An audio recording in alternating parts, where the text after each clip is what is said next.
So it's a universal truth that when your friend falls down and hurts themselves, after you say, are they gonna die from this? You laugh, because it's funny. And when your friends wipe out, it's funny. I don't know why that is, but I am a willing participant in that kind of joke. That's why when Jackass came out, I thought that Jackass was the Sistine Chapel of boys being boys. It was a perfect example of that phenomenon. He wasn't initially the star, but he came, I guess, to be the breakout star because he was the wildest one, Steve-O. And it's been a hell of a trip down for Steve-O, and now he's trying to make his way back up. But this is one of the reasons why guys like me loved him. Tropical pole vaulting. 1, 2, 3, 4.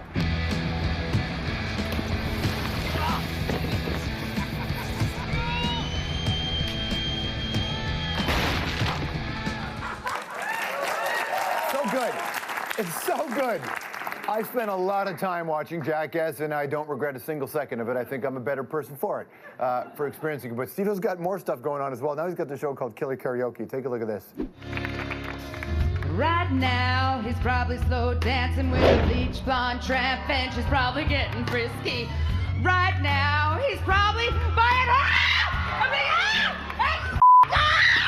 Oh, right now, he's probably buying some dollars worth of that. Hi, Art! Steve-O!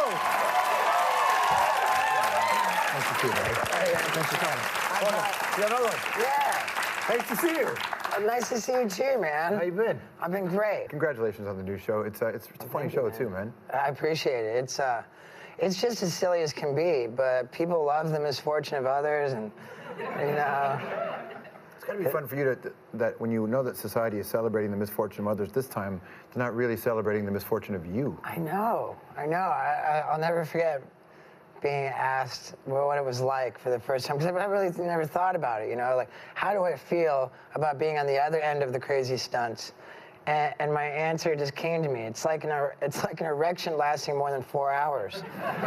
It feels great, but for me, it's very unnatural. Right. Now, well, I suppose at some time you probably weren't sure if you were going to have a career beyond Jackass. That's right. That's right. When did you think that maybe this was going to be my moment? You know, we're in an industry where every job is your last, you know. I started out as a circus clown, and I just somehow keep plugging along and coming up with new stuff to do. You're sober now for what, almost 5 years? Almost 5 years, just over 4 years and 9 months. That's awesome. You know, it's so funny, like, you know, getting applause for doing something to help yourself is just hilarious to me. And I was saying, somebody was talking about, you know, like, oh, you should be proud of your sobriety. And I heard it said that being proud of an alcoholic for getting sober is like being proud of a cowboy with hemorrhoids for getting off of a horse. No, the reason that I bring that up is doing those stunts. I remember watching the last Jackass movie when they strapped you into that outhouse. Sure. And you were about to go through something that I was like, well, this looks like hell. Even without the feces, it looks like it's going to be hell. But you had this look in your face of a sober guy who suddenly was very self-aware. It was a little bit tougher to film that third Jackass movie, being clean and sober, but you know, the motivation has always just been the, you know, at my roots, at the core, I'm an attention whore, you know, and so take away the drugs and alcohol, and I still want the spotlight, and I'm still just a jackass, so it's all good. Where were you when you found out about Ryan's car accident? I was in bed.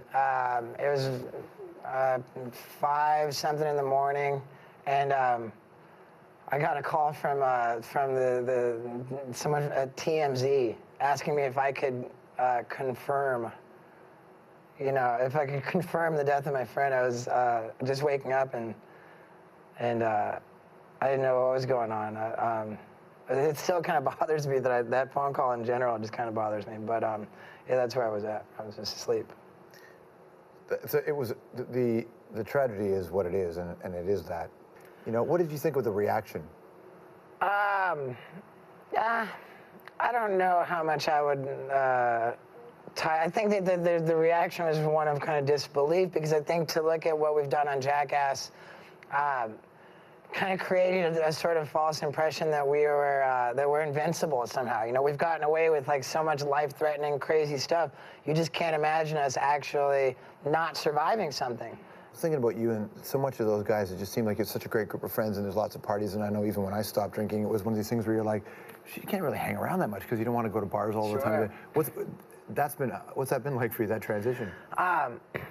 You know, anybody who wants to learn how to live clean and sober has to just kind of go into every situation asking themselves, do I have a legitimate reason for being here? And if you don't, then sitting around watching your buddies get drunk in a bar isn't a good idea, you know? I want to go way back. I got a clip. Let's go back and play this clip here from the 80s. Wow, that's the actual show? The Snakes were followed by those headliners from hell, the boys everyone's mother warned them about, Motley Crue. Wow. That's a show. That's the actual show. Yeah. Oh, man. When I was a kid, I loved Motley Crue so much.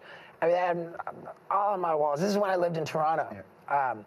And when they came to Maple Leaf Gardens on this tour, I mean, I was just so excited about it. And the day before the show, I saw on the news, like, oh, these jerks, you know, come to our city and get in all this trouble. I forget what it was. But I remember watching it and thinking, the concert's tomorrow, and they're here now. So they're in a hotel. I just know it.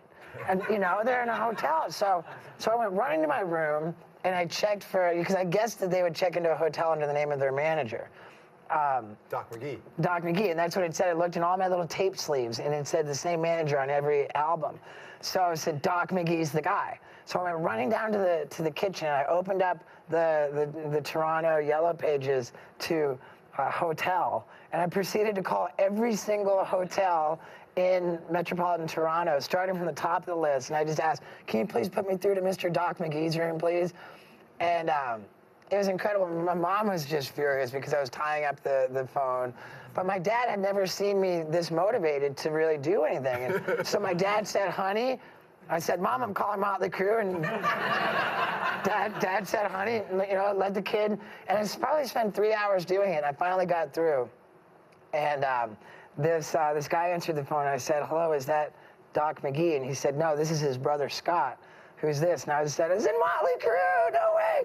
And he asked me how did I get the number, and I told him I called every hotel in the Yellow Pages.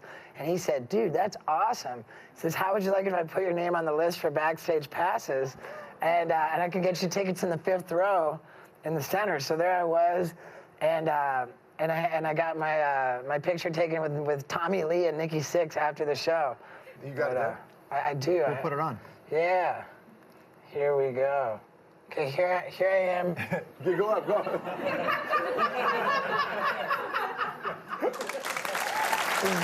We got it.